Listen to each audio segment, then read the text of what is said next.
Halo guys, balik lagi bersama aku Daniel Girsang. Oke, jadi video kali ini aku akan berbagi pengalaman sama teman-teman semua soal pertama kali datang ke Jepang ya teman-teman. Jadi pada tahun 2023 aku berangkat ke Jepang teman-teman. Itu aku berangkatnya dari Bekasi. Aku nggak bisa sebutin nama LPK-nya ya teman-teman. Jadi berangkatnya itu dari Bekasi, terus naik pesawat eh, dari Bandara Soekarno-Hatta ke Vietnam teman-teman. Jadi transit di Vietnam itu selama 8 jam di Vietnam. Jadi aku itu nggak sendiri ya teman-teman, berangkatnya dari Bekasi. Jadi aku tuh sama teman-teman aku sekitar 10 orang.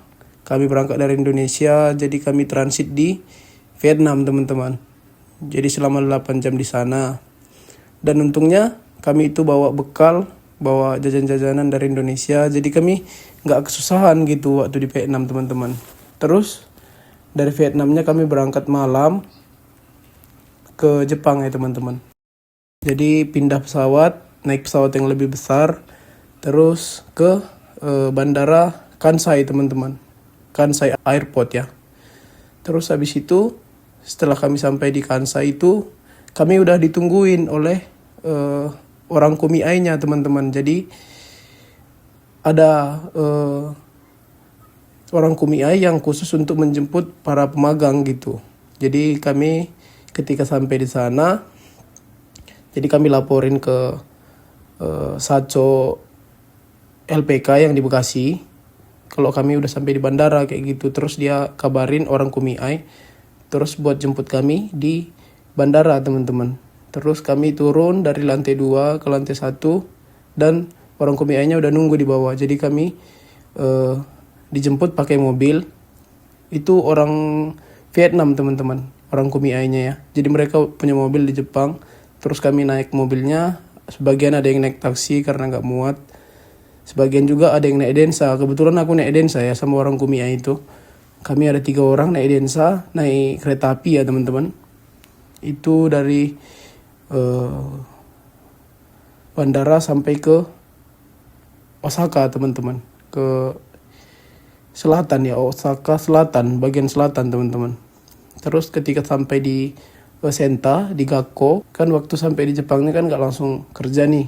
Jadi selama 1 bulan itu belajar lagi di Osaka teman-teman, di sekolahkan lagi gitu. Untuk belajar tentang Jepang, belajar tentang pekerjaannya gitu, biar nanti nggak kaget pas waktu kerja gitu teman-teman.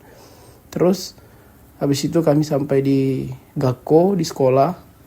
Di situ kami ngadakan tes, jadi kayak huruf kayak gitu, kayak kotoba, kosakata gitu teman-teman. Jadi mungkin pihak Kumiai-nya mau ngecek apakah bisa berbahasa Jepang gitu ya mungkin ya. Terus habis itu kami diajak makan ke kombini, diajak beli roti gitu. Terus ketika sampai di sekolah juga di Gakko itu kami dikasih uang sebesar 3 mang teman-teman, atau 3 juta. Jadi totalnya itu 6 juta, tapi yang dikasih di awal itu 3 juta teman-teman. 3 jutanya lagi nanti setelah selesai sekolah, setelah selesai Gakko. Dan sudah sampai di Gakko di sekolah itu nggak langsung belajar ya, jadi kayak perkenalan diri kayak gitu, terus kayak testo gitu kan, tes bahasa gitu, huruf juga. Terus habis itu pergi ke apartemennya teman-teman, ke asramanya. Di situ kami diantarin sama teman kami yang sudah duluan sampai di sekolah itu dari Indonesia ya, diantarin ke asramanya teman-teman, jalan kaki. Terus habis itu seperti itulah seterusnya, setiap hari belajar, pergi ke sekolah, pulang jam 4 gitu. Setelah selesai belajar 1 bulan di sekolah itu di Osaka, terus masuklah ke perusahaan teman-teman. Jadi kami yang 10 orang yang dari Indonesia tadi nggak satu perusahaan, jadi dipisah-pisahin gitu sesuai perusahaannya gitu. Kalau kayak aku kan di Okayama, Jadi aku kebetulan sendirian kan. Jadi aku naik bus dari Osakanya kayak gitu sampai ke perusahaan ini teman-teman. Kayak gitu. Seperti itulah teman-teman kurang lebihnya dari LPK sampai ke Jepang ya teman-teman. Jadi kita itu nggak ditelantarin ya. Kita itu tetap ditanggung jawabin sama orang kumiainya ya teman-teman. Seperti itulah kurang lebihnya. Terima kasih yang sudah menonton. Sampai jumpa di video berikutnya. Bye-bye.